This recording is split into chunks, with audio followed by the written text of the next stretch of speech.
The PS5 announcement a few months back shed light on many things about Sony's upcoming hardware behemoth. The games, the features, the look of the console, and the optional digital edition were all notable nuggets of information we learned. But easily one of the more tantalizing items featured in that event was the new Ratchet and Clank game, Rift Apart. The Ratchet and Clank series is one of PlayStation's oldest at this point, certainly one of their oldest of their still relevant series at least. Given that, the announcement of a new game in the series was not a huge surprise. Many of us here at GamingBolt and other outlets saw that coming a mile away actually. Ratchet worked well as an early PS4 title, so why not stick it right at the launch window of the PS5 to round out the selection of launch titles? Well, Rift Apart, the newest of the long-running sci-fi platformer shooter series, was in fact announced, but still managed to surprise us for several reasons. It's those reasons, as well as a few others, that people should definitely keep an eye on this game. It could absolutely end up cutting through the competition in a much bigger way than many of us realize, and surprise us all over again with how big of a game it could very well end up being. The first thing you'll notice when seeing either of the announcement trailer or the extended gameplay trailer that recently dropped is just how drop-dead gorgeous this game is looking. Ratchet & Clank games have always been vibrant and interesting looking. Even the PS2 original games look great. But obviously nothing even comes close to touching how visually stimulating Rift Apart is promising to be. Everything from the outrageously saturated colors, the 4K textures, and of course the real-time ray tracing that can be seen on Clank and a handful of other surfaces. This game will have plenty of eye candy for every technophile and graphics hound out there, and really seems to be delivering on the promises of the PS5. The 2015 Ratchet reboot, despite its flaws in certain areas, gave us a taste of where the series would be headed in terms of graphical prowess. But with Rift Apart, it appears to have reached its destination. A true Pixar-esque look, with all the real-time reflections and advanced shaders and textures that come along with that, are all present here, with a nice dose of insane particle effects sprinkled on top of everything else. Surely there are more graphically intensive games that will end up on the PS5 within the launch window, and surely Rift Apart's style isn't going to be for everybody under the sun. But what the game's visual style does do that its competition does not, is show all of these things off in such an over-the-top way that the next-gen bells and whistles will be completely impossible to ignore. This game will appeal to the typical Ratchet & Clank audience, yes, but as a result of these visuals, it will also be in a unique position to also appeal to those who are just interested in seeing what the PS5 can really do on day one. That alone should lead to a more than successful launch for the game. The graphics and presentation aren't the only way the new Ratchet & Clank game plans to harness the power of the PS5 though, as you will undoubtedly notice from watching either official trailer that has dropped so far.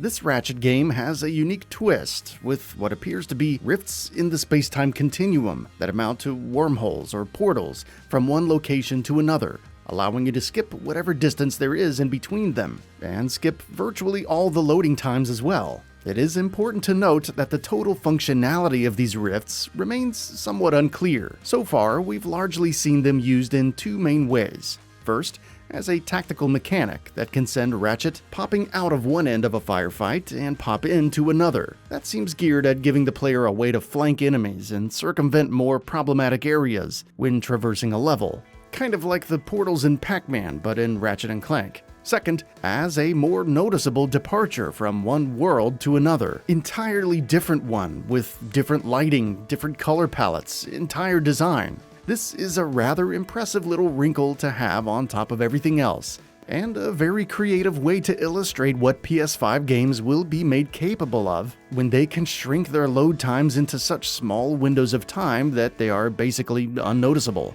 Outside of concealing load times and blowing our minds with graphical prowess, Insomniac's latest entry in this long-running mascot franchise also has another distinct advantage that puts it well ahead of much of its competition: its built-in audience. While it's true that many absolutely amazing games have and will be coming out this year, most of them can't say that they have an audience that spans all the way back to the PS2 era. Ratchet & Clank Rift Apart does. As a result, the pool of types of gamers that are interested in this new game is going to be much larger than it might seem. Those that had PS2s the better part of 2 decades ago all likely played a Ratchet game at some point between then and now, and as such, are at least somewhat interested in Rift Apart. This type of support goes a long way.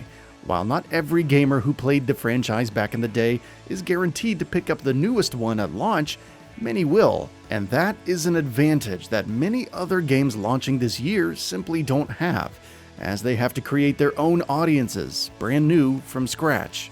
Something that Rift Apart also seems to be doing is breaking the rules of the series a bit, or at least bending them a little, by seeming to revolve around Ratchet and Clank being separated for much of the game.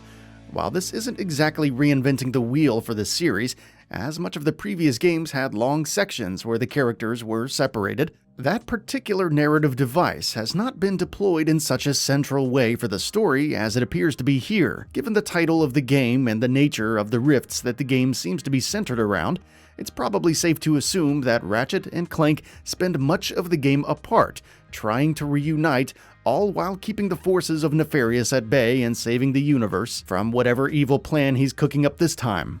This particular element might not move a ton of units on its own, but it could push some off the fence, who might otherwise be worried about the game being more of the same despite the ample evidence to the contrary. Rift Apart is in a nice position of being able to show off the power of the PS5 while also bringing back a beloved PlayStation franchise that has laid dormant for several years. Given that, and the fact that it appears to be some form of a sequel to the latest game in the lineage, Into the Nexus, it should do a good job of serving old fans of the series, technophiles looking to benchmark the PS5's triangle-pushing capabilities, as well as the more casual early PS5 adopter, who just wants to blow crap up in 4K on their PS5. All good reasons to pick up the game, and all reasons why it's likely going to be much bigger than we think. That's it for this video. If you enjoyed and would like to see more, feel free to hit that subscribe button and hit the notification bell to ensure you'll be notified when new videos go up.